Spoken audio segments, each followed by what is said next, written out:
Oh, my friend's a big-hearted idiot. Doesn't know when to stop. Doesn't know when to quit. He won't wear socks from 2 different places.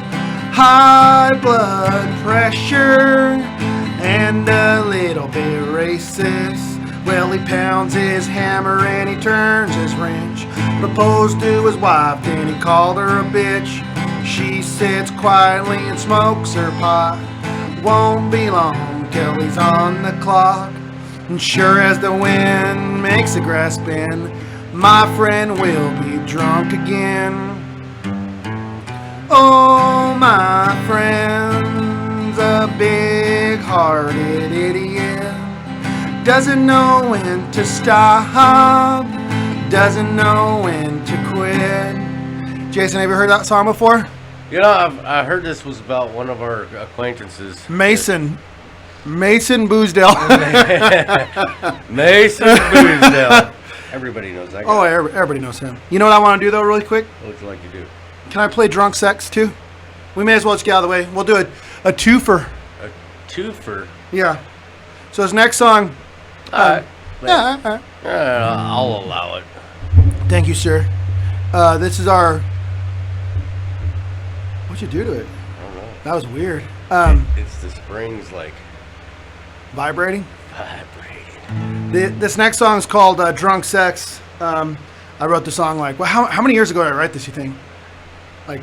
You know, Rachel says, you probably didn't write it. And I said, I've never heard it anywhere else. She said I didn't write it? Yeah, she's like, no, there's no way this guy... No, it has to be like a, you know, like...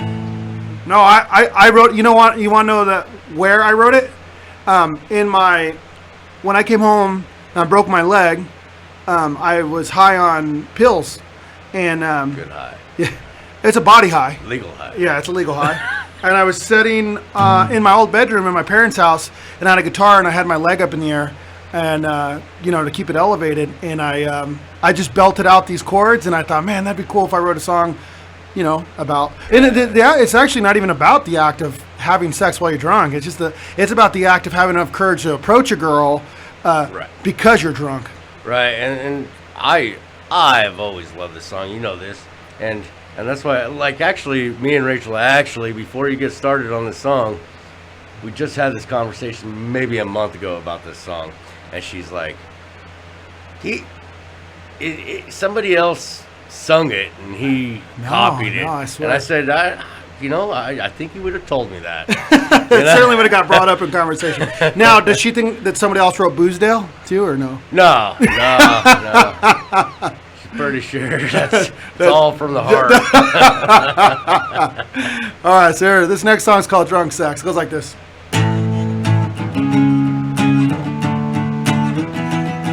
And I've been watching you from the corner of my eye, and how I have to say there's something going on between me and you, and if there isn't, this conversation never happened. Oh no, it didn't. Please forgive my nerve as his words roll off my tongue. I know how dumb I can be when I've had too much to drink, too much of to give, and too much time to think. 'Cause I know I am such a pervert. I'm hard on the bottle, girl, you're easy on the eyes. Let's leave awkward silence to the morning light. 'Cause I wanna lay you down. Stop before you're quick to turn me down. 'Cause I'm not playing when I say making love to you would make my day, and running out of silly things to ask you. So please just ignore me. And I love Marvin Gaye. He really sets the mood now, wouldn't you say? It could be a beautiful thing between me and you. No letting go, no regrets, and hot drunk sex. Before you walk away, I'm running out of time, so please let me sing. I'm hard on the bottle, girl, you're easy on the eyes. Let's leave awkward silence to the morning light, 'cause I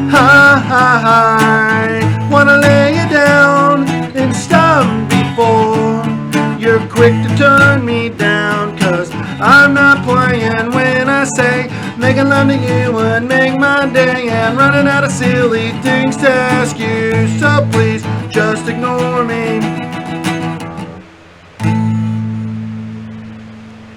And that's it. Now I'll sing it in Spanish. Ready? Y'all quiet down there. Quiet down. Got a podcast here. You know what? First thing, wait. Did you say you sing it in Spanish? No, it's fine. Oh, that'd be fucking awesome. Before I wanted to tell you. So on my last night shift, I was at the gym, right? I went to the gym before my last shift. I went to the gym before work, and I ran into Tim. Tim at the gym. Tim at the gym. And so I told him about the podcast. I said, yeah, we started this podcast. The first story we told was about that bar fight where he got stabbed. He was like, no way, I want to hear it. So he's real excited, right? You know what he told me? Well, he enlightened me a little more to that bar fight story, but he also told me that 1 year to the day prior to that bar fight, he was in another another fight. Him and Oscar Macario, you know little Oscar? Well, I don't want to say little Oscar. He's pretty big, but the only Oscar I know is not Macario. Okay. Anyhow. Well, Tim and Oscar were getting I don't know, they're getting drunk, but they were drinking on a front porch somewhere. And down the road, I guess a party was happening. So this is 1 year to the day of our bar fight. So he said that this kid, he hears a bunch of screaming. And this kid is running down the street, getting pelted by rocks and shit or something. And these older, bigger guys were chasing him, and they were jumping him. They're gonna beat him. Sounds like third grade all over again. So Tim sees the situation and opens the door to his truck and tells the kid to get inside, and then tells those guys, like, well, fuck off. You know, it's not going to be fucking 3 or 4 of you against this little kid. Like, you can go to hell.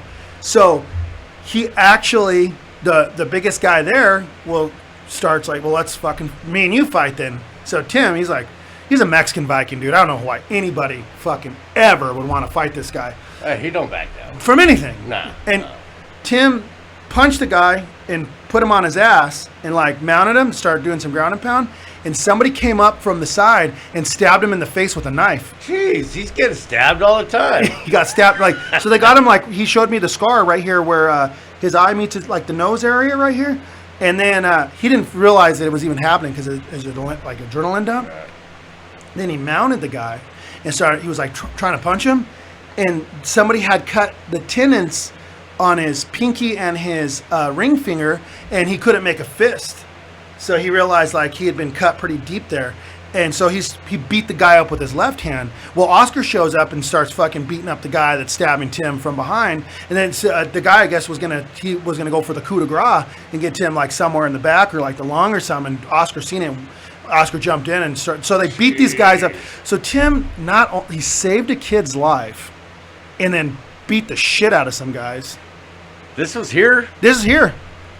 You're making Safford sound like a real bad place. Safford is a rowdy place, man. When I was on the ambulance, like I'd see like a backstage pass of this little community. And I'm like, holy shit, this happens? I guess you're right, because I mean, living up where I live, you know, you hear all these guys, you know, tell their stories.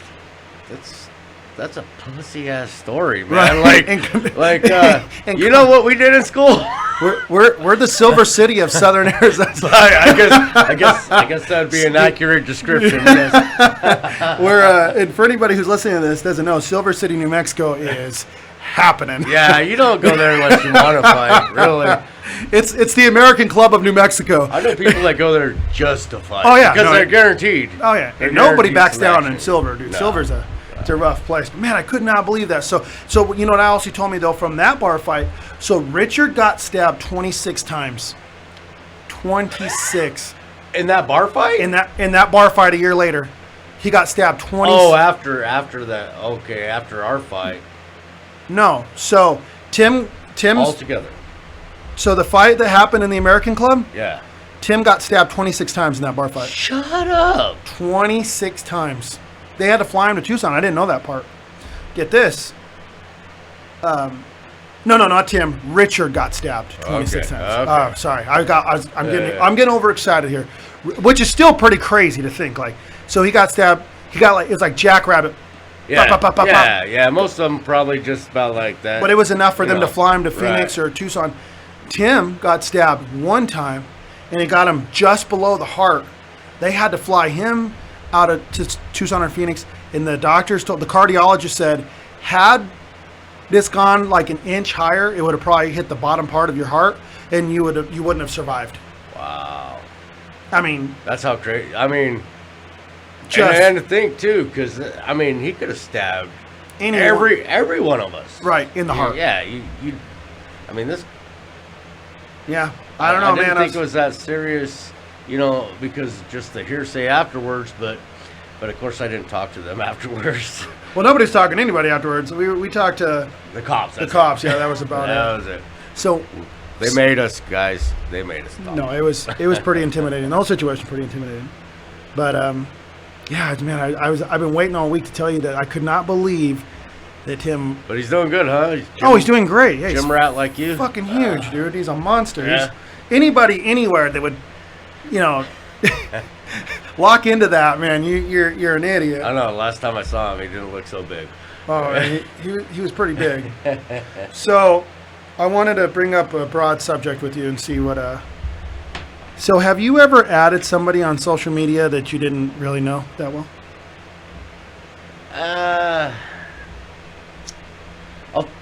I'll tell you, I've not added people that I really know. Added somebody that I really didn't know, like I haven't met. Yeah, somebody sends you a friend request and you No, that I've never met. No. Really? But with me and Rachel having a joint account. Oh, right. So she'll. The cheater account. Yeah, it's to keep you out of trouble. No, seriously. Yeah, I mean, so I got a follow request from, I'm not going to say their names, but a buddy of mine at work's wife, and we're already friends on social media on Instagram. But she sent me another one, and I didn't think anything of it. I thought maybe she just has a new one. Maybe her old account got hacked, and I followed her. I didn't even think about it. Yeah, of course, this is my buddy. Click follow. Like 15 minutes later, I get a text from my buddy. Said, "Hey, you accepted this, but it's not what you think it is." It turned out that she got hacked, and that she was it was 18 and older, will send nudes. Like, I just added it without even thinking about it. I'm like, oh my God, dude, how horrible I must have looked on the surface without even realizing that I'd done it. I didn't know. Well, and I'm sure, it happens a lot. Well, yeah, I mean, I didn't know. But have you ever? You know now. I know now. I know that it was a fake account. Do you think it's kind of funny? I don't know if you noticed this or not, but have you ever got a friend request on Facebook and it's obviously some smoking hot chick that isn't real? I don't even fucking And you don't. This ain't happening today. Swipe. Nah. Well, I'll Look at me. You don't want to be friends with me. I mean, it happens. But what I think's funny is I know they're not real. So what I do is I'll go look at how many friends I have, and it's typically 12 friends. Yeah. And they're all of my single horny friends. Yeah. I do see that. Yeah. It's funny. I think it's well, I'm not single, so nope. Nope. I think it's. You remember that time that I hope the story's not too inappropriate, but the time that you were asleep and I snuck into your room and I got your phone, and it was the crime of the century. Well, which time? Well, the time that I really my intention was to get your phone, and I was gonna look up standard porn. and then I was gonna put the phone back on your nightstand, and I thought you'd get a big laugh, like a big kick out of it. And then whenever I opened up the Pornhub, open it up, I looked it up. You don't have the app on your phone. No, that would be ridiculous. Gotta erase it. Well, is there an app? No, I don't know. Yeah, Is there? I don't know. I thought that was all like low key. Yeah, I really don't know. But when I looked it up, it was like the homosexual category, and I was like, oh, this will be even funnier. Straight guy, this will be. And then I seen the male solo activity, and I was like, jackpot.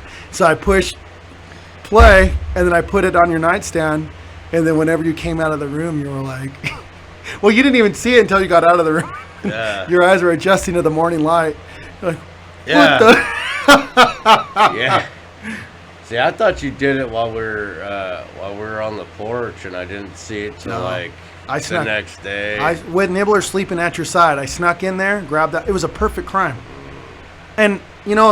you would have caught your ass and chewed your mole off or something. Well, what's funny is that you're telling me that because I looked that up, that every now and again that your phone would it's in my recommendations now. It's been a while. I got a new phone, so well, I do have a new phone now, so that doesn't happen anymore. But were you like at work or whatever, and you notice like, God damn it, like this, my phone's recommending this male solo activity. Yeah, every. Oh my God. So yeah, when you did that, remember I looked at it. I was just like, open my phone, and all of a sudden, like I put my password in to open it up, because I showed you my password, and you're like, oh, that's what it is. You didn't show it to me. I watched you put it in. Yeah, right. And you're like, I know your password now. And I'm like, I don't give a fuck. Yeah, what are you gonna do? Yeah, what are you gonna do? Little did you know. Little did I know I was gonna be seeing a dude stroking himself off when I opened my phone. It was a perfect crime. It was great, because I was like, am I really watching this right now? What? This is gonna be on my history. Exactly. I had to tell on you. I don't know what's happening here. You had to pretend like you were shocked at it. I had to. Yeah, man. Yeah, you actually got me pretty good. Yeah, remember that time you. We're not talking about. Well, all right. Only because that one's a little rough. I know. I thought it was pretty funny. I thought it was pretty funny. The only thing I don't like about that story is that didn't it link up to everybody's iPads and everybody's phones for a minute? I think it might have. I think everybody in my family saw that. Oh, yeah. I didn't know that one. That's why I got rid of the iPhones. It's stupid, man. Everything's connected to everything. Can't play no jokes. Right. Well, and it's funny because it's like the phone, like anything in your Google history, it's like like Google and Apple and all. It's like a living organism. They know you better than anybody. Yeah, then you probably. Yeah. And algorithms, man. But is it an algorithm, or is it just? Well, you think about it too. If they know us so well, why can't they stop these psychopaths from shooting up schools? You know what I mean? Like. Yeah, I guess they don't know us that well. I guess nobody knows those people that well. I guess. Well, maybe they know. Maybe they just don't do anything about it, because then if they did something about it, then we'd know that they knew. Yeah. I've heard that. So I've heard that theory. But like I've heard a lot of people say like Nostradamus predicted 9/11, and like I've had this conversation with like this girl before in Texas, and she took this shit pretty serious. Like, she said that they had it down. Nostradamus had it figured out to like the minute, the day, the minute. I said, well, why didn't they stop it then if they knew? Because he was a kook to most of them, Like, well, I feel like anybody can predict anything. Like I could say right now, in the next 5 years, something catastrophic is going to happen. Right. In the next 100 years, there's going to be some great flooding.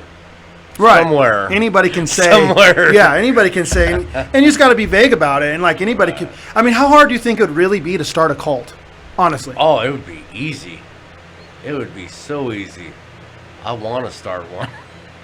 We're starting one today. Well, I mean, they're very financially viable. It'll be a nice cult, though. You know, as long as they give us money. You're like, well, we'll just all, grow vegetables and. I don't know how cults work. You got to eat. Right. I don't know. I don't know. It's something to look into. But I have wondered, like, how difficult is it really to start a cult? I mean, I'll tell you this. So I feel like if I wanted to tell a lie, I could tell a lie that was pretty convincing, right? If I really wanted to. All you got to do is believe it. Well, yeah, exactly. Make yourself believe. Well, isn't that what makes other people believe? Exactly. And isn't that what like a salesman is? Oh, yeah, for sure. So like anybody's just selling a vehicle or fuck a vehicle, anything really. I don't know how they can live with themselves, really, like, because they know they're lying.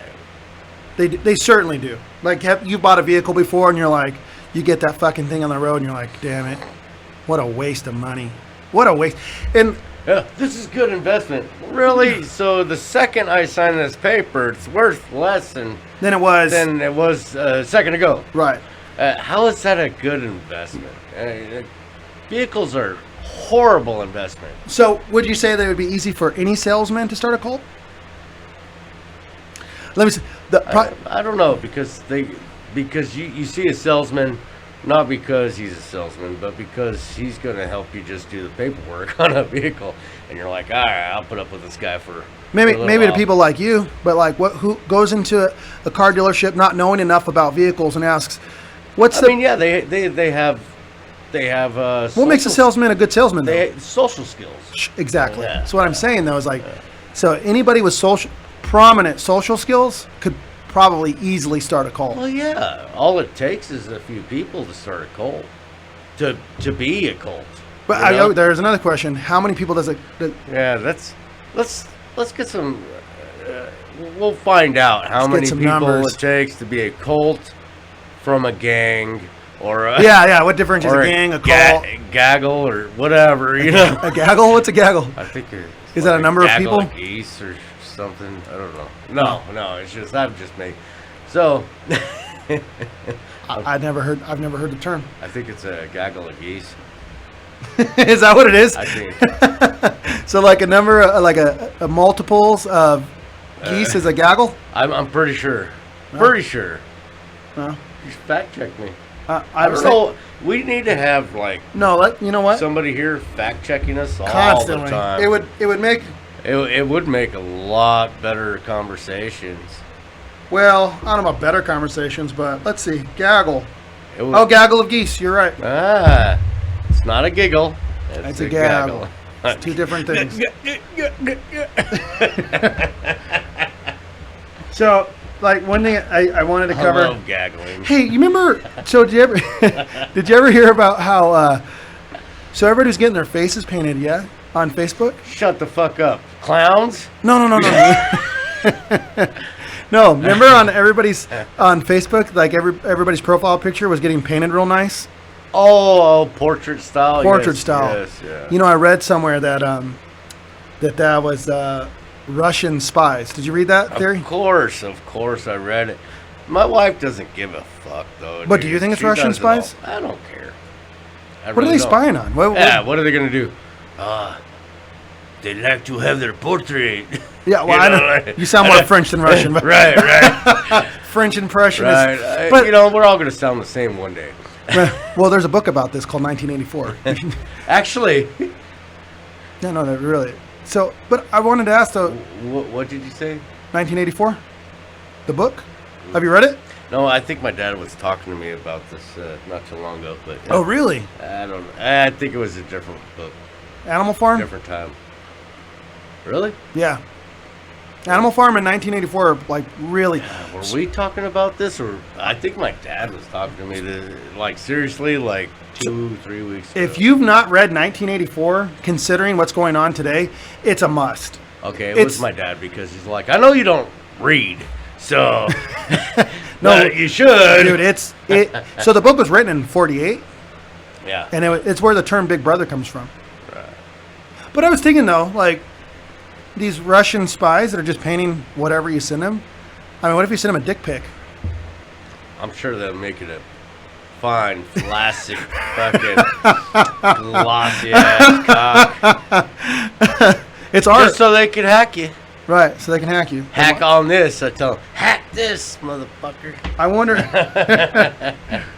Well, I've got nothing against the Russians, dude. I mean, I I've don't got know. nothing against any of them. Well, I don't have anything against anybody. I don't know how any of this works. I don't know how they get people to turn you look over like how You really think that that every Russian over there is working for Putin? I mean, come on. no, I don't think. I mean, is every American over here working for Biden? Well, Hell of course we are. Hell no. But I wanted, I really So how how we were talking about Tim and how 1 year to the day type thing. Yeah. So I don't know if I ever told you a story or not, but one time I was in an airport. I think it was Denver. I was in Denver International, and I found a magazine. It was a publication called Mental Floss, and I started reading. Yeah, That actually sounds appealing. No, it was really good. The whole issue was pretty good, and I want to say my dad eventually ended up getting a subscription of it. But I don't even know if they're still a thing or not. But it was really cool. But inside of this issue, they were talking about some of the strangest coincidences that have ever happened, and one was talking about a cab driver in New York City that accidentally mowed down a kid on a moped and killed the kid, and it was considered an accident. He wasn't charging anything, and I don't know all the details in that, but he had a passenger with him, and everybody agreed that it was just a tragic accident, right? 1 year later to the day, the same taxi cab driver with the same passenger killed the kid's brother. Shut up. On the same moped. This can't be true. I looked it up. Well, I mean, it's the internet, so I don't know how true it is, but there's enough sources on there that there was enough people. What I did was I got on Reddit, and there was a lot of people that were like, this can't be just like you, this is unreal. And then there was a lot of people that were sourcing newspaper articles. Right. And they're actually finding that it was true. Maybe, I mean, think about that. What are the chances? You think the moped and the taxi were in cahoots? No, I'm saying the taxi, the vehicle, the moped. I mean, what are the chances? I mean, really, what are the chances? It'd have to be so astronomical. It'd be like, what are the chances of life being on another planet in our solar system? Well, that's a pretty high probability. There's probably in our solar system, sure. Just our. What do you think about the moon? Well, it's the moon. It's a rock. You don't think there's I mean, anything's possible at this point, right? Can we all agree There's that? nothing there. Oh, you're an astronaut? Yep. You been there? Yep. No. Call me Buzzed Lightyear. Buzzed. I don't. Well, what I'm saying though is virtually at this point, anything is possible, right? Why are we gonna scoff at the idea that there's life on the dark side of the moon? Okay, but we're talking about the possibility. Well, we're veered because we're talking about the possibilities. Like what's the odds? What are the odds of this guy mowing down this brother 1 year later on the same moped with the same passengers in the same cab? It's like a time warp, man. Well, but the chances are just as likely. With two different victims, it's fucking insane. Right. I don't know. Whenever Tim told me that story about being stabbed, maybe the passengers paid this taxi guy. You know what, man? I never thought about that. Right. Think about this. Yeah. Fuck those brothers. Yeah, fuck those brothers. They had a vendetta for sure. I mean, that's my theory right now. Just from hearing what I heard, that's my theory. I mean, you really can't. I mean, listen, it can't be proven otherwise. Accidents happen. Did you hear about all the time. Ray Liotta passing away? Who? Ray Liotta from The Goodfellas. Yeah, I saw some shit about that. That's too bad. Did you watch A Goodfellas? It came out. He was a good fella. No, I looked in. It was 1990. It came out. Not our year, 1994, but 1990. Right. Did you watch? Have you watched? Movies. Did you watch it? Oh yeah. So- Fuck. Come on, man. So you know what I wanted. Your dad's name's Hank, yeah. Well, it was. Yeah. Well, I mean, that's what he goes by. But what? So is that Henry? Is that? Henry's his middle name. Oh, Henry's his middle name. Actually, Henry's his first. Like. Well, let's just give out a social security number while we're doing. All right. Well, it's really weird because a lot of people in my family they don't go by their real names. Well, you do. They're embarrassed. Yeah. What's your middle name? Henry. And actually, there's nothing wrong with it. Henry's a noble name, man. It's a noble name. Yeah. Well, so the character that Ray Liotta's character is based on a real person named Henry Hill, and I've always wondered, is Henry short for Hank? Well, Hank's short for Henry. So, and this is just my multiverse reality, is that character's name is Hank Hill. So somebody in the mob's name was Hank Hill. I guess so. I mean, the propane salesman I'm sure, from Arlington, Texas. I'm sure. He Arlington. Some shit. You don't think that's funny or weird? I'm the only one that caught that. Probably. Yeah. And in the show, he is the leader of his street. You know. Yeah. Like, well, everybody does. They couldn't. He couldn't. The only reason he couldn't become a made man is because he was half Irish. That was the only reason. Oh, right. Yeah, right, you got to be be born of full Sicilian blood. From what this is all I've gathered. Right. This is all from the movie. I don't know, yeah, but they but that's what they said. Being an inbred isn't all it's. I don't know. Put up to be. I don't know if you quite understand what inbred is. Yeah, if you want to be considered pure or anything, yeah, guess what? You're inbred. No, what? Hey. What? That's the silliest shit I've ever heard in my life. Really? If you're half anything, you're inbred? No, if you're pure anything. Oh. Well, no. If you're saying, no, I'm 100% Sicilian, or I'm 100%. Well, now let me tell you that. So, like, have you ever met, like, a European person? Like a full-blooded European? Well, full-blooded. What's full-blooded? Well, yeah, not a full-blooded European. Like, but I'll say, from Europe. Let's throw a country out there, like Germany. Okay. They look like we look wildly different from Europeans. Like we look like we're mutts. Yeah, exactly. We got a bunch of different bloodlines. Whereas like people from like mutts European countries, they look very distinct. They look very pure in blood. And not saying one's better than the other. I'm just saying that visually that's what I noticed. But you think they're not aware that I mean, just breeding with the same kind is well, I mean, they're not. I mean, there's tons of different bloodlines and all these. Well, yeah, everybody's been mixed. There are no pure anything. We've all been mixed, unless you go to Duncan. That's called line bread. Purebred Duncan, baby. That's line bread. They're right down the line. Their football team was the Duncan Pumpkin Rollers. Yeah, I mean, so they couldn't even throw anything, so they just rolled pumpkin. Well, listen, I think what's your issue with Duncan? No, I work with plenty of guys from there. It is funny. I love giving them hell. Duncan's an alright place. I love giving them hell. It's a great place. Well, one of the things I want to talk about today was that story about Portland.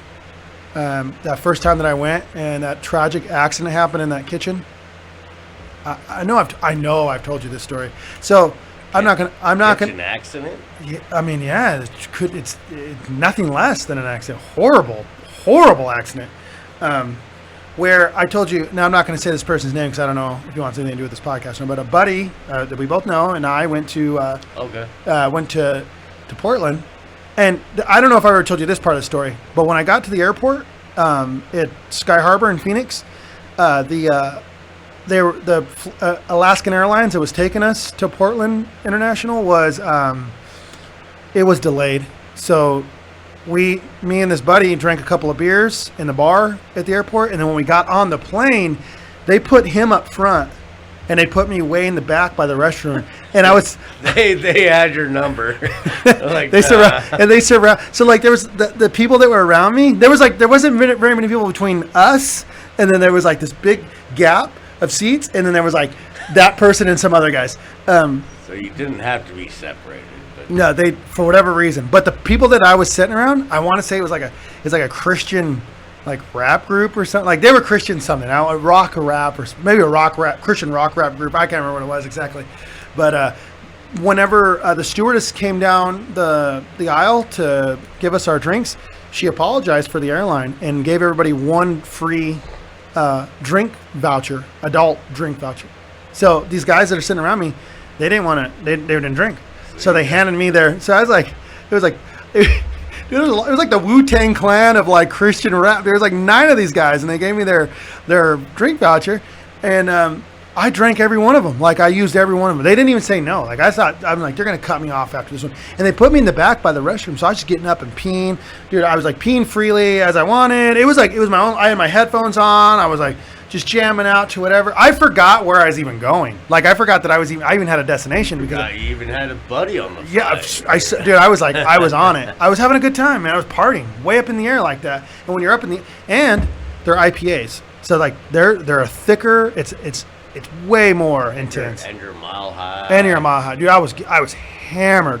When we landed, I got off the plane.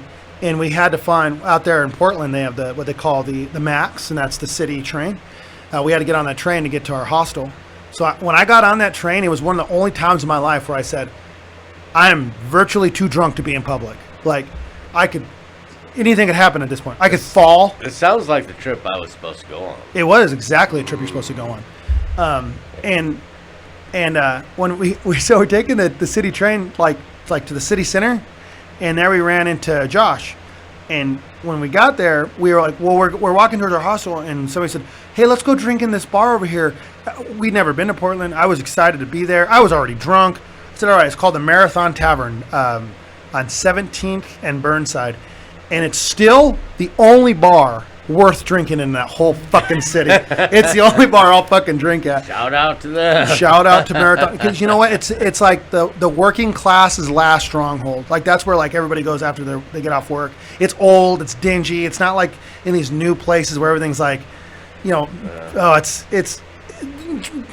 me just say, Portland is not my favorite place on the planet. Now, anything outside of Portland in the Oregon area, I love to death. In inner city Portland, you couldn't pay me to live in that city. But this one place in the whole city that actually, it felt like home. It felt like the bullpen. It felt like, in anywhere else that I drank here in town.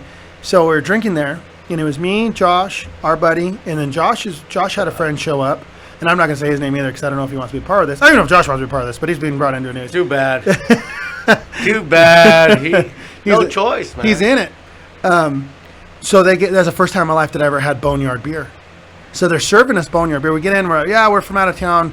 What do you guys suggest? And they gave us these and then they're fucking big, frosty glasses, and that alcohol percentage is so high. Yeah, I would say Oregon, Washington, dude, some of the best microbreweries out there ever. From what even like their lower end stuff is amazing. Yeah. Like Rainier beer is pretty good. Spread the wealth, man. Dude, I'm only about Boneyard. If I'm in the Pacific Northwest area, I'm drinking Boneyard or water. Like there's not a whole lot in between. But so we're drinking the first time I had Boneyard, and we're getting hammered. Well, Josh's friend's like, hey, I know where there's a house party. I know, dude. I'm like, now by the time that I'd even gotten to that point, I had already been up. I got off night shift and flew out to Oregon. So at this point, I'm like 20. I was doing the math the other day. It was like something like 26 or 27 hours up, not a wink of sleep, drinking on an empty stomach. It's a good combination. In another city. Yeah, hell, you're going to show them what you're all about. Well, we end up going to this house party, and about the time that we get there, I'm like blacking out. Just the activity, the walking around, now it's just pumping through me. there was a keg in the kitchen. So we go to this house. We walk in this house, and it's like there's a downstairs and an upstairs. In the upstairs kitchen, there was a keg in the kitchen, and everybody was standing around. I thought, you know what? One last drink for the road. So I get a keg, I get a beer and a red Solo cup from this keg, and I'm like struggling. You know what it reminds me of? This is the analogy I always use when I talk about this. You ever see the videos of like the marathon runner that's barely getting to the end of the line and they're wobbly kneed and it's very uplifting? That's what I felt like I was doing. Like wobbly kneed, pouring this beer down my throat. It's coming down the side of my mouth. It probably looked a lot different to everybody else. And I said, so by the way, there was a lot of people that we were collecting like cans, and a lot of them were from the Safford area for whatever reason, all in this area, in this house, drinking together. And I sat down next to a buddy, and she's telling me she's going to school, and I was really excited to hear what she had to like. She was studying. I thought she was studying in Portland. Found out she was studying I thought she was studying in Seattle. It turned out she was actually in Portland the whole time. I was asking her, I think I was like, well, what exactly are you studying? And she's telling me, well, what I'm studying is, and I fucking passed out. Boom. And before I passed out, I took a long look around, and there was people partying. Like, it was a full-blown fucking party. Like, there's like a couple making out in the corner. Somebody's like spray painting on the wall. Like, dude, it was... Josh, stop it. It was happening. Like, it was happening. And I woke up. Somebody woke me up. Somebody nudged me. Say, hey, wake up. You got to leave. You and your friends. And I opened my eyes, and every light in this house was on, and it was immaculate, clean. And it threw me for a loop. And because in that year, for whatever reason, I traveled a lot. So I was in Ireland, I was in Chicago, and I was in Denver, and then I was in Portland. So when they woke me up, I didn't even know if I was in America. Like, I didn't know where I was. Like, immediately, I was like, where am I? And I think I even said out loud, like, oh, I'm in Seattle. And like, so I was like, no, man, you're in Portland. Well, thank God. So that's where I'm supposed to be. So it all started coming back to me like, oh yeah, okay, so I'm supposed to be in Portland. But I got up and there was like nobody in this house with me, and all of I'm like, the guy's like, all of your friends are in a cab waiting for you out in the van. So, oh, all right. And I thought, I was so disoriented and turned around that I fucking started I beelined it for what I thought was the front door. Turns out it was the kitchen. I was so disoriented, turned around, drunk, underslept, and I walk into the kitchen and there's like a pool of blood on the kitchen floor. Swear to God. I was like, yeah, bro, you gotta go. Well, it's never a good sign. You know, I don't know if you've ever been in that situation, if you find blood anywhere. Like, except for maybe like a blood bank, or, you know, someone's donating blood. But like, if you find like, so in the kitchen there's a pool of blood. I'm like, this, you know, your internals are firing. Like, hey, this is not what's supposed to be. Where's the front door? And so the guy was like, no, man, the front door. You walked the opposite direction. So I turned around. I didn't know what to expect. I really thought, no, there was a part of me that thought like, this guy's going to shoot me in the back of the head, like Goodfellas style. You know, like I seen too much maybe. So I remember like just kind of having no emotion walking to this front door, and I opened it, and as soon as I shut the door behind me, I'm like, well, I survived, you know, and I walked down these stairs, and there's everybody in a van style cab, and I get in the cab, and now mind you, we had collected a lot of people, and this thing was to the gills, this van. So I asked, and nobody's talking, by the way. Nobody's talking. Nobody's saying a damn thing. Like, shell shocked. Dude, seriously. I'm like, well, what happened? Can somebody tell me what happened in there? And we don't want to talk about it right now. Well, I want to fucking talk about it. I don't know if I want to get in this van. So we're in the van. They're taking us to the fucking train, to the train station to get back into the city, because we weren't in the city at this point. We were in the outskirts. We were in a community called Gresham, I believe. And I'm like, dude, I'm about to get like strong arm information out of people. Like, somebody tell me why I was in a house by myself with a bloody fucking kitchen. Like, I need to know now, or I'm gonna start punching people. I've gotten to that point before too. You know, like, you come out of it and you're like, well, what's going on? Everybody's like, shush. Yeah, shush, no. I know. It's like, well, no, I need to know something. Like, tell me anything about what just happened, please. And so, I think somebody's like, fine. You want to know what happened? Like, yes. That's why I'm fucking asking. Like, why? What happened in that house? Come to find out that after I passed out, now this was Halloween night that we flew into Portland. So this is all Halloween. Okay. There's like a Halloween party that we were at. Well, there was like Power Rangers at this house party, apparently. And then there was like a Power Ranger monster that was also there. Well, Josh and his buddy are pretending to fight this Power Ranger monster and probably the Power Rangers as well. And this is all taking place in the kitchen, right? Well, Josh's buddy slips, falls backwards, and the keg handle goes up the dude's ass. Dude, like, I mean, direct hit, like right up his butthole. Direct. It wrecked him. Wrecked him, damn near killed him. Dude, I could not believe it when they were telling me. So the guy was, so I guess like Portland Fire showed up and AMR.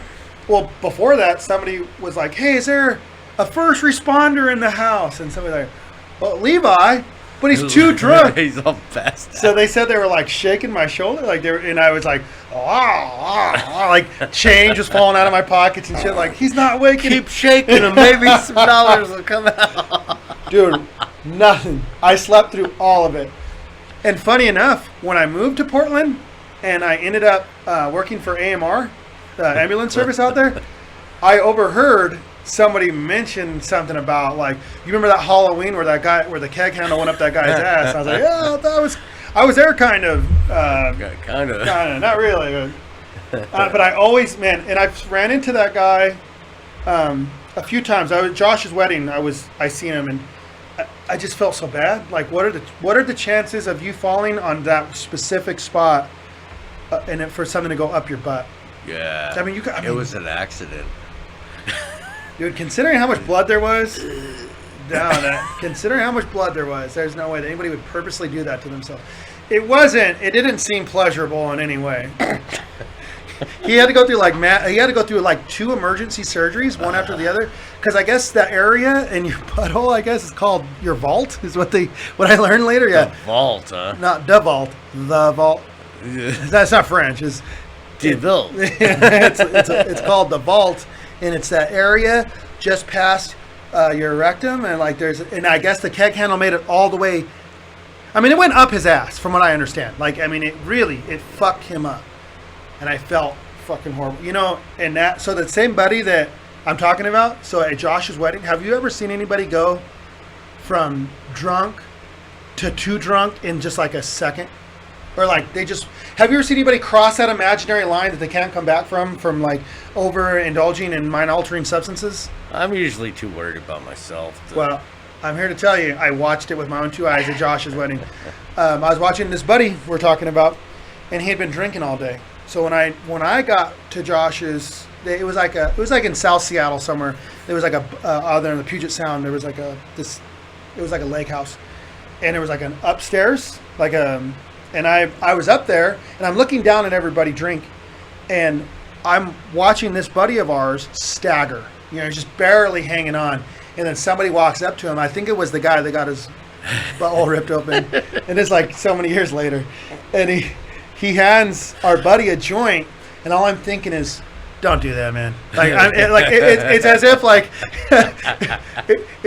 it's like I'm Chris Collinsworth up in the booth, like, you know, I'm calling a football game, like, and there's the break. Here's the handoff. Straight to his lip. And dude, I watched him take 2 monster rips off this joint, and I seen as he's handing the joint back, done. And he, like, the little group that was smoking dispersed, and this buddy didn't know which way to walk.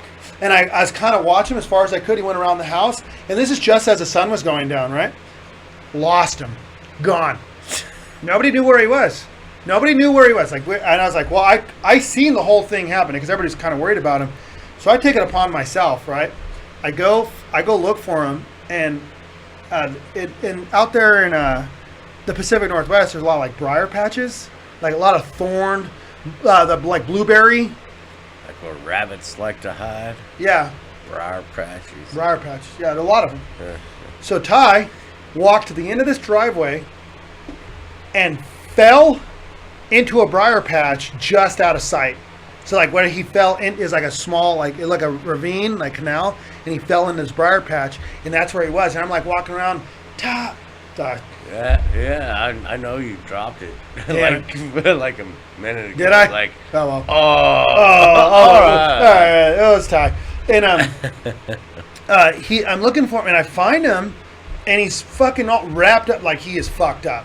Like he's not in a position to where I can even reach my hand in there to pull him out. Like he's got himself like tangled up, thorns. And I'm like, dude, are you all right, man? Are you all right? And he's like, hey. And as he's telling me, like, don't call anybody over here, I'm already like back arched, screaming, I found him. The whole wedding now, like he's like Josh and and his bride. Everybody's now like, Ty, are you all right? He's like vomiting on himself. Like I don't even vomit on himself, but he certainly vomited. Like he's like just a horrible fucking situation he found himself in. Was able to pull him out, but I would just want to tell about the time that I'd seen somebody go from like being able to stand up and talk while drinking to like just being lights out. You never seen it? I'm sure I've seen it. I just don't care.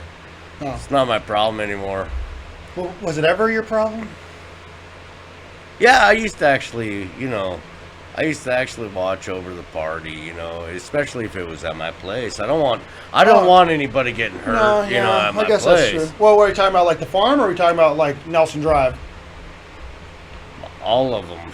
If it's at my place, I don't want you getting hurt. So Has anybody gotten hurt on the farm yet?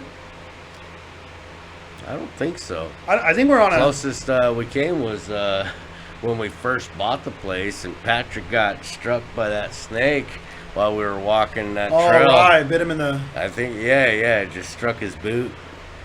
Thank God. But besides that, I don't think I've had anybody really hurt out there. Wrecked themselves? Wrecked themselves. I've never been rectified. I've never been hurt at the farm. I don't think I've been physically hurt. There's a lot of chances to be, dude. Like you I've can been impale yourself. Yeah. I mean, it's. I jumped out of your treehouse into your pool one time, middle of the day. That's drunk. pretty dumb. Yeah, that could have really fucked me up. And then I was not for that. Yeah. And then one time you, on your birthday, you tried to push me down into that fire pit. And thank God, like it was one of those situations. I didn't care if you got hurt. No, you were drunk. You were too drunk to care if I got hurt. If the way that I was standing, I didn't have a balance, you would have pushed me face first into a fire. It would have been irreversible. There would have been something happen to me. Like we would have gone to the emergency room. And for whatever reason, though, like I was off balance, and like I caught myself, and you missed me. You still pushed me, but it wasn't like... Yeah, it's like a grazed push. Yeah, it didn't really... It didn't hurt. Or I didn't fall. I'll get you next time. Next time. Don't push me into a fire. Well, I only do what you do. I've never pushed you in a fire. Oh, shit. When did I push you in a fire? I remember being pushed into plenty of fires. By me? Yes. That's a fucking lie. I would never push anybody in a fire. I think I did a somersault. You fell into a fire. And in fact, if it wasn't for me and Dylan, you probably got like 3rd-degree burns. All right, there's one night you're being really, really mean. No. You pushed me by a fire. And then took my glasses and pissed on them. No, I will say, yeah, I did do that. And then I was a bit out of line.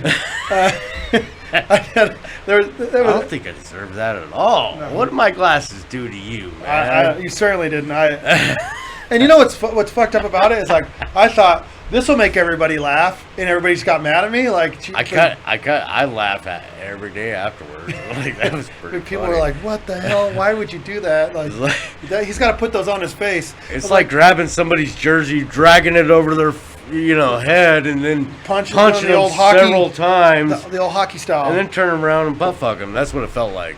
Damn, really? Well, the thing is, like, looking at it now, it's funny. I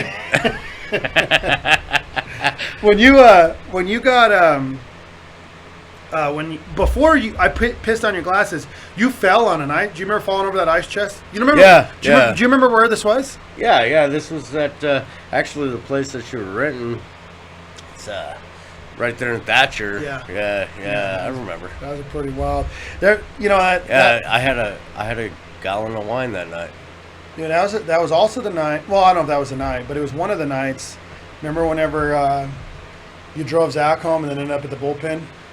That might have been the night. I don't know. And then they told you asked for a beer and they just gave you a glass of water? Yeah, it was. And I sat there and I drank it because I was like, well, they know best. Your bartender knows best. Anytime anybody's ever given me a drink of water at the bar, I've just laughed. Like this. Yeah. I love that you drank the whole fucking thing. I sat there. I was like, you guys got me. I should probably drink this. I should probably drink. Dude, that was a wild night. That was also, remember Josh and Zach got into a fist fight in the back of the van? Oh yeah. Was that there's no way that was all the same night. No, it couldn't have been, but it was the same time frame. Yeah. Man, that was a wild go. We had some good times in that stint. Yeah, the cops showed up and yeah, I remember. And they're like, whose place is this? And I wasn't living there at the time, but Zach was, and I was like, well, it's my place. Yeah. So it's my place. Okay, well, let me run this. Because if we would have said it was, Zach's place, they would have ran and said, no, it comes up as Mr. Truth. Right. Yeah, that's me. That's me. It's my place. So it worked out. So tell them the truth at that point worked out for everybody. Right. It's like, yeah, it's my place. We're just trying to get him to bed. He's like, Zach was pretty fucked up. They both were pretty drunk that night. Yeah. A lot of beers. But it worked out. We prevailed. Once again. I don't know how we do it. We get away with a lot of shit. Well, I mean, yeah, we did. I don't really put myself in those situations anymore, but I will say, like, the fact that we made it all the way through Las Vegas experience with you and Zach, neither of you going to jail, is seriously beyond me. Where are we at on our timeline? We are at an hour. But can I tell? Should I tell can I tell the pretzel story at the very least? Can I tell the pretzel story? Let's get the pretzel story out of the way. All right, let's do it. I want to tell it too. All right, so, but yeah, when we were in Vegas, Jason, you guys were on one. I really, there's so many parts to the Vegas story that don't like. Whenever we initially got there and we were listening to Tupac in the limo and like strangers from the hood were getting in our limo with us and I was like, we're not going to make it to the fucking hotel room before we get shot. You guys are somebody's buying pot in the hood, and then like I went to that punk rock bar. Fucking blasting DMX. Fucking 8 in the morning, dude. This is 8 in the fucking morning. Wow. And when we got to the hotel room, and I was like, I remember asking you and Zach, hey, would you guys please just put something in your bellies? We've been going since like 4 o'clock this morning. I seen a Taco Bell downstairs. We go downstairs and get some Taco Bell. You guys are like, yeah, that sounds great actually. And you came back and you had those giant fucking plastic mugs of tequila. You're like, from Taco Bell? Taco Bell, man. We went and got Taco Bell. Fuck, God, there was no winning. Dude, I was like, but that for like. My Vegas experience with you guys, like, there's no way I could ever go back to Vegas again and enjoy Vegas to the extent that I did that time. It'll always be like take a back seat to that Vegas trip because you guys were like, you and Zach were fucking on. Yeah, I remember one morning me and Mary got up and we were having breakfast, this little nook, and it was in that we were in that area where you could. It was like the mall, and it was probably again like 8 in the morning the following day. And we were candidly watching you. You didn't see us, but we seen you and Zach, and you guys had like a Mickey Mouse backpack or something. Where'd you guys get a backpack? I think he was using maybe Rachel's backpack or something because he was carrying around beers. Was it Mickey Mouse or Peter Pan, or it was a Disney? It was not an adult backpack. It was probably a Mickey Mouse one. You guys, the amount of attention you guys were drawing yourself constantly, and still somehow managed to like get away. Like you guys, I'm watching. I told Mary, I said, look at these guys. Look, turn around, look. And she turned around, and you guys are staggering next to a koi pond. Like, dude, I was like, they're gonna fall in this fucking thing. And but somehow managed to breeze by it without anything happening, chugging warm Coors Light out of a backpack. It's like, these guys are on one. And then I really like you and Zach. I feel like as much fun as we all had, you and Zach were on your own Vegas trip, and then me and Mary and like Chicho and Tony Ray were like maybe on our own. We'd get together and like, and Amanda. Oh man, Amanda Brzezowski was there. Holy shit! Once she showed up, it was Dude, it was another party. Yeah, no. Anybody from the south side of Chicago that goes to any of your trips, they run the Roost in a lot of ways. Like they run, like they're partying harder than everybody else. Like they've got a tried out party. And you and Zach were on one, so it was like a marathon. It was like, dude, it was unlike anything I'd ever seen. I remember when me and Zach went to Fremont, when we all went to Fremont. Oh, yeah, met up with my mom, you know. Oh my God, your mom was there too. Good. And we were on Fremont. And towards the end of that, like everybody's wanting to go back towards the strip, you know. Yeah, and, I don't remember. I was fucking and me and Zach, man. So I tell the wife, I said, "Here, take an Uber, go back to the strip. Me and Zach we're gonna fucking party in Fremont for a while."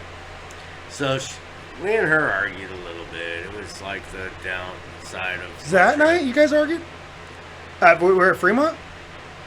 Yeah, just a little because she wanted me to go back because she wanted to go back to the room, and I'm like, I've got Zach here, and we're fucking we're rolling, man. You guys were like day 3. We're rolling. So Rachel ends up staying. She disappears. And then I think she just like went back like a couple hundred yards and was following us for a while. And we're going through a casino, and I said, all right here is where we're going to start gambling after we get a drink. So we go to the bar.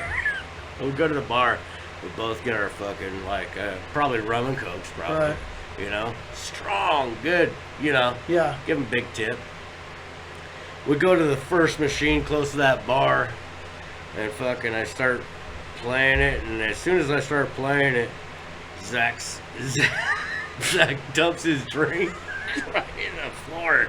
And I'm like, oh, I've done this before in Vegas. I said, come on, let's go. I grabbed him, and we just walked. I left credits on the fucking machine and everything, dude. Wow. I said, come on, go. And we just walked towards the fucking exit, and Rachel's right there. She's like, you guys ready? Uh-huh. Yeah, let's go. Yeah, let's go. I don't want no part of it. So Zach spilled his drink all over the place. Dude, fucking fresh drink, dude, just right over the carpet in the casino in front of like 20 people. Oh yeah, that was probably like, the most. We're gone. And that was like probably like that was still like post-COVID, like not by much. So I had not been around that many people. Like, dude, I was overwhelmed. Can you believe that somebody fucking offered to let us drive go-karts? Like, here, let's get the drunkest people here and put them behind the wheel of go-karts. And immediately, Chicho fucking they were like, go! And Chicho, just right in the backside of me. Boom! Knocked my rear axle off the fucking ground. My helmet, like, came off. I'm sure at that point, people were like, all right, maybe these people weren't the best. No, I stayed.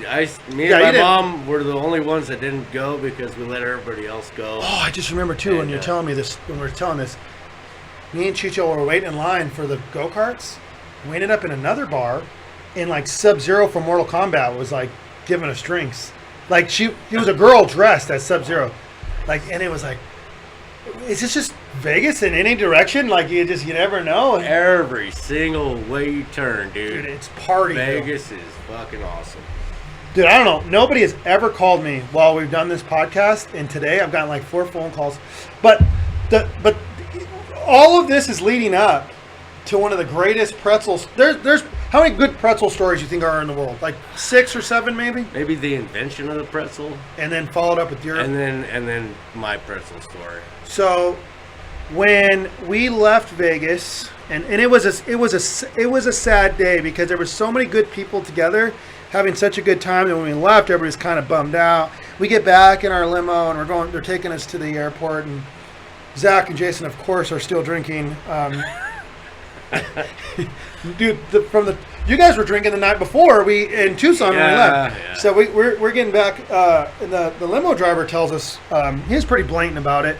Yeah, and I was actually pretty surprised at what he said too. Like in general, he said, "I've been doing this for about 10 years. This is my profession here is limo driving people around." He said, "It's not very often I come across guys like you. Yeah, this is you guys are certainly in your own category." Because he was the night before, he was driving the whole gang around, and we were like rapping and doing cartwheels and so where he tells us, he said he pointed directly at Zach and was like, "That guy's not making the flight. I'm just gonna let you guys know right now. He's too drunk.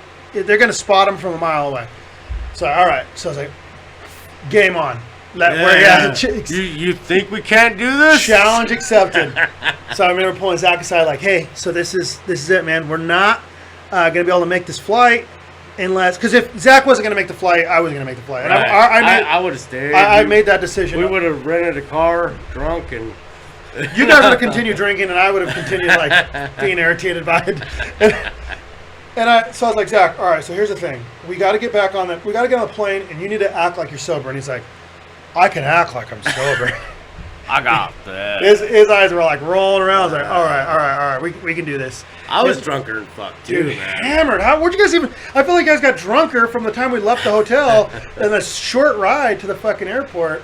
And I remember, so we walk in there. I'm like, all right, Zach, so just try and keep your feet like apart. Don't stand, like trying to give him the best balance tips I could think of. Right off the bat, everybody was like, all right, we need to separate you and Zach. Oh, yeah, there's immediately. Step one, make sure Jason and Zach aren't near each other. So we separated you guys. And Mary, so it was you and Rachel, and it was me and Mary and Zach. And Mary went and got our boarding passes. And she told Zach, she said, "Now, so she hands them to us. Like, now, whatever you guys do, don't lose these." Zach said, "Yes, ma'am," or whatever. And he takes his boarding pass.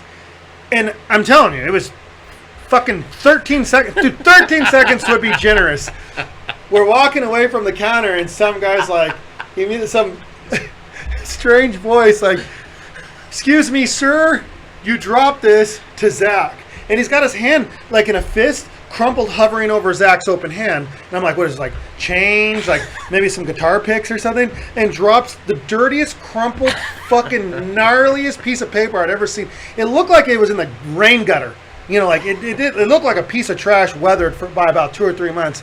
And Zach opens it up, and it's his boarding pass that he was just handed like 13 seconds prior. I'm like, how did you get it that fucking dirty? You can't make this shit up. No. It's really this.